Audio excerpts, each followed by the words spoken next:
आप देख सकते हैं गोड्डा के सिमरड़ा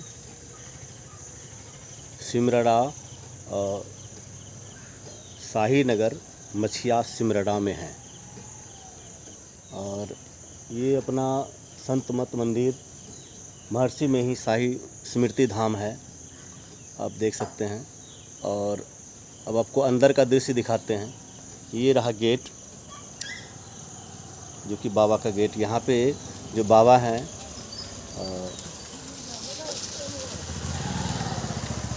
ये आप देख सकते हैं। अब अंदर चलते हैं और बाबा का आश्रम आपको दिखाते हैं। यहाँ के स्वामी विशंभरानंद बाबा जी हैं, जो गोड्डा के शाही नगर मछिया सिमरड़ा में हैं। अब आप अंदर ले चलते हैं और आप देख सकते हैं।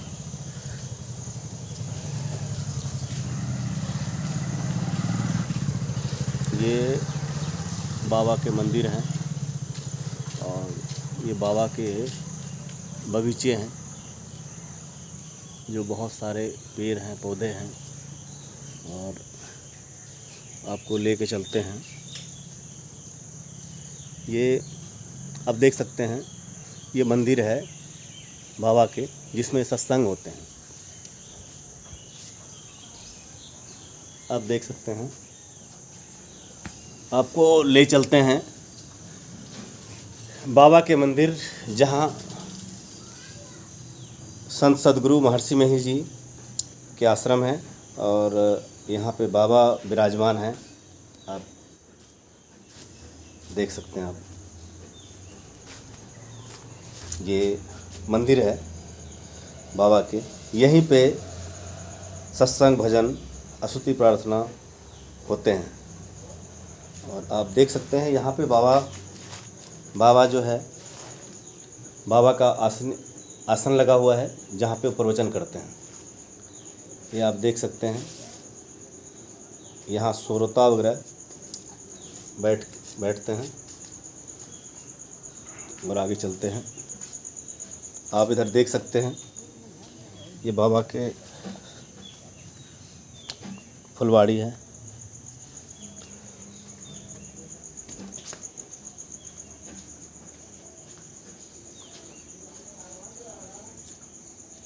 बच्चे क्या नाम है? नाम बोलो अपना।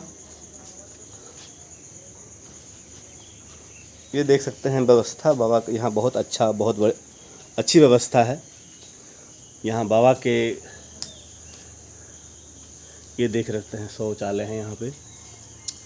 और आप देख सकते हैं, ये बाबा के बगीचे हैं। ये बगीचे हैं बाबा के। और यहाँ पे बोर्ड लगा हुआ है, आप देख सकते हैं। ये यहाँ पे बोर्ड लगा हुआ है। और आपको दिखाते हैं बाबा के बगीचे। ये बाबा के बगीचे हैं। इसमें नीम का पेड़, आम का पेड़, आप देख सकते हैं, शीशम के पेड़, बहुत सारे पेड़ लगे हुए हैं।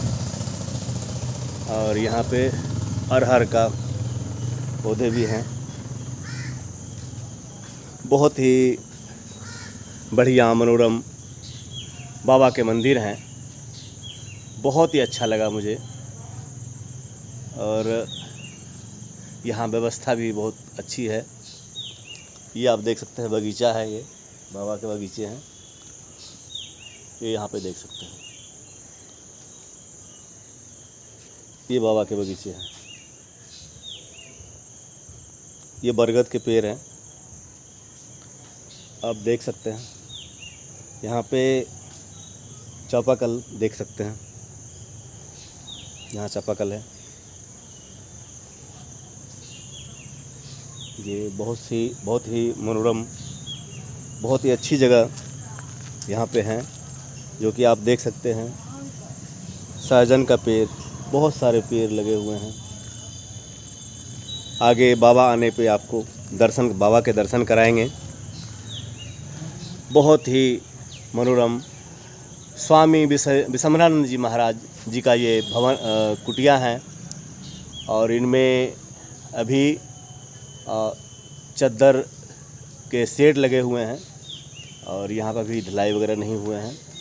बाकी जो भी इसमें सहयोग करना चाहेंगे, दान देना चाहेंगे, यहाँ देख सकते हैं कि बहुत यहाँ पे जो खिड़की है, दरवाजे हैं, लोगों ने खिड़की और दरवाजे दान में दिए हैं।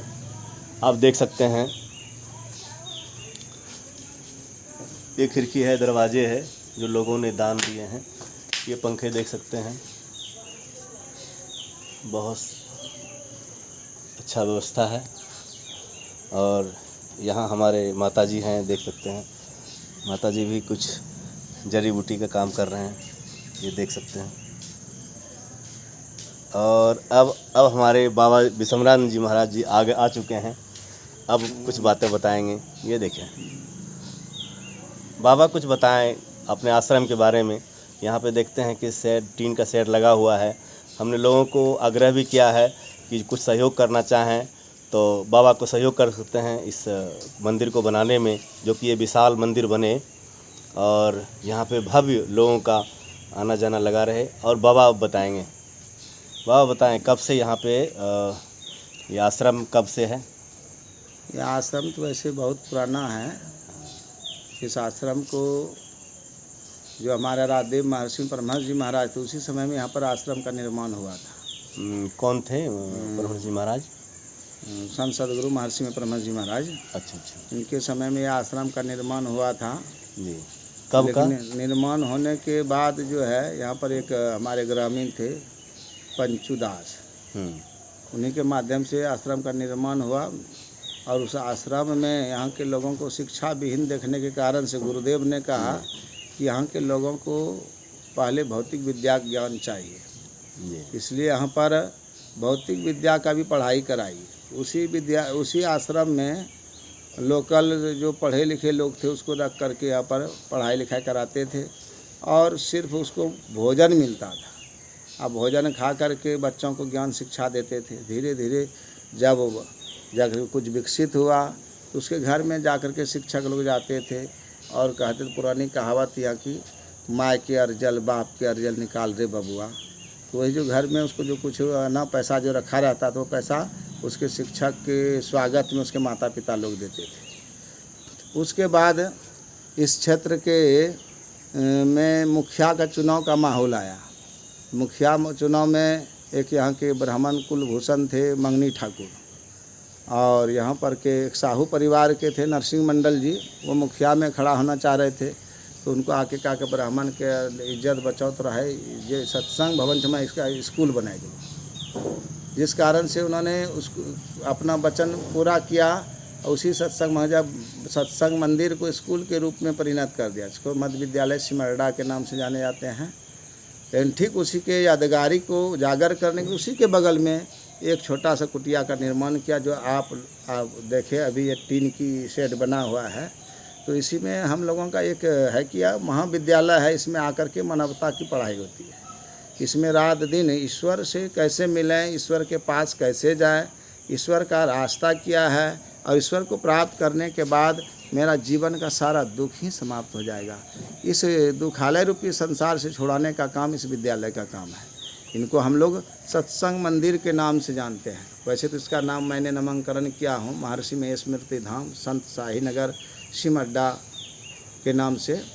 तो यह जो है यह इनका मूल उद्देश्य है कि हमारा जो जीवन सुखमय बने, आनंदमय बने, और यह सुख ही बनने के लिए कहीं बाहर नहीं, अपने अंदर में उस परमात्मा को खोजो। जिस परमात्मा ने मुझे बनाया, जिस परमात्मा ने मुझे संसार में भेजा है, जिस परमात्मा के कारण दुनिया में आकर के हमने जो भी काम किए हैं, तो इसका यह सब संसार का काम अवसार काम है। तो सदगुरु आके बताते सार काम, आओ भक्त सार भगति करू हो, और सार भक्ति करी भ्रमत रहूँ, भक्ति सर्व निष्फल हो। तो कहते संसार के जितना भी काम है अवसार है, निष्फल कार्य है। यह सदा आपके साथ रहने वाला नहीं, क्षणिक सुख देने वाला है। क्षणिक जब तक संसार में रहोगे तो कुछ न कुछ तो उद्यम करना ही पड़ेगा, कार्य करना पड़ेगा। लेकिन वास्तविक उद्यम जो है अंतर साधना है। अपने आप को परमात्मा से जोड़ने के लिए योग कीजिए। योग विद्या के द्वारा अपने अंतर में धसिए, और अंतर के प्रकाश को देख करके शब्द की ओर बढ़िए, उस शब्द को प्राप्त करके निःशब्द में जा करके उस परमात्मा मिल करके एक में एक हो जाइए। यही इस आश्रम का उद्देश्य और यही राह है। यही आप लोगों को शुभ संदेश देना चाहता हूँ कि प्रत्येक मानव मात्र ईश्वर कार्य से जुड़ करके अपना ये जो है ईश्वर से जो उपकार और कृत काम को सफल बनाए, ताकि ईश्वर के दिए हुए उपदेश को, दिए हुए शरीर का सार्थकता हो इस मानव जीवन का, और आप ईश्वर में ईश्वर हो जाएंगे। जे पहुँचे ते कही गए, सबके कहीं बात, सब सयाने एक मत, सबकी कहीं जात। यही संतों का राय और विचार रहा। मेरा नाम है आचार्य महामंडलेश्वर स्वामी विशंबरानंद जी महाराज, और मैं कुंभ क्षेत्र में, प्रयागराज में, हरिद्वार, नासिक, उज्जैन, हर क्षेत्र में इस मानव को देवता बनाने का था, मानव को ईश्वर में ईश्वर तक मिलाने का कार्य किया जाता है। इससे अंतर साधना की सदा उपदेश जन जन में पहुंचाने का काम करते हैं, जिससे कि हमारा सनातन सदा उजाला रहे। इस सनातन सदा के लिए या सही और सच्चा ज्ञान को प्राप्त कर सके, इसलिए यह संदेश सुनाया जाता है। क्योंकि बाहरी भक्ति और बाहरी कर्मों से मात्र से मेरा जीवन सुखमय नहीं होगा। बाहर का जो कर्म हो तो करना ही चाहिए, क्योंकि जब पहले लोग नक्शा देखता है, फिर पर्चा देखता है, फिर ज़मीन की बात होती है। तो गुरु नानक देव जी महाराज ने कहा, घर ही पर्चा पाइए, अंजन माही निरंजन रहिए, जुग जुग पाइए। जो महापुरुषों ने कहा है, जो पुस्तकों में लिखा है, या जो भी हमारे यहाँ तीर्थ व्रत के रूप में मान्यता प्राप्त है, उस पुण्य भूमि को जहाँ पर संत महापुरुषों ने अपने शरीर को तपाया है, चाहे हरिद्वार हो, काशी हो, वृंदावन हो, चाहे जाकर के आपका अयोध्या हो, चाहे चारों धाम में से बद्रीनाथ और जम्मोत्री, गंगोत्री, जो भी धाम है, और केदारनाथ, ये सारा जो इन लोगों को देखने से सिर्फ एक लाभ होता है, क्योंकि वहाँ जाने से वहाँ का दृश्यमय देखता है, वहाँ साधु संतों का दर्शन होता है। संत मिले एक फल, सदगुरु मिले अनेक फल, वेदन के विचार। तो हम सदगुरु से जब तक नहीं मिलेंगे तो अनेक फल की प्राप्ति नहीं होगी, और इस फल से लाभ नहीं ले पाएंगे। इसलिए हमारे लिए पूरी जनता को मैं शुभ संदेश देना चाहता हूँ, जिस ईश्वर ने तुम्हें बनाया है, जो तन दियो ताई बिसरायो, ऐसो कौन नमक हरामी। हम लोग नमक हराम और गद्दार न बने, और ईश्वर को सदा सदा के लिए याद करना जरूरी है। इसलिए स्तुति, प्रार्थना और उपासना का ज़रूरत है। प्रत्येक इंसान को स्तुति, प्रार्थना और उपासना करना चाहिए, जिसका जीवन आपका सुखमय, आनंदमय, कल्याणमय होगा। यही सद्गुरु महाराज से, परमपिता परमेश्वर परमात्मा से प्रार्थना करता हूँ कि सबका जीवन सुखमय, आनंदमय, कल्याणमय हो। बोलिए श्री सद्गुरु महाराज की। तो आपने देखा कि स्वामी विशंबरानंद जी महाराज बहुत अच्छे ढंग से आश्रम के बारे में बताएं। अब आपको विस्तार से दोपहर में आप लोगों को हम दिखाएंगे, और आप बाबा से बहुत फुर्सत में जो हम बताएंगे और बात करेंगे बाबा से कि विस्तार के बारे में, बाबा जो है आगे क्या करने वाले हैं, बाबा कहाँ पे सत्संग करने वाले हैं। अभी विशाल अखिल भारतीय सत्संग होने जा रहा है, उनके विषय में भी आप लोगों को अवगत कराएंगे। इसी के साथ मैं राजकुमार पोद्दार धन्यवाद करते हैं, और यहीं पे अपना वाणी विराम देते हैं, और आगे आपको हम दिखाएंगे।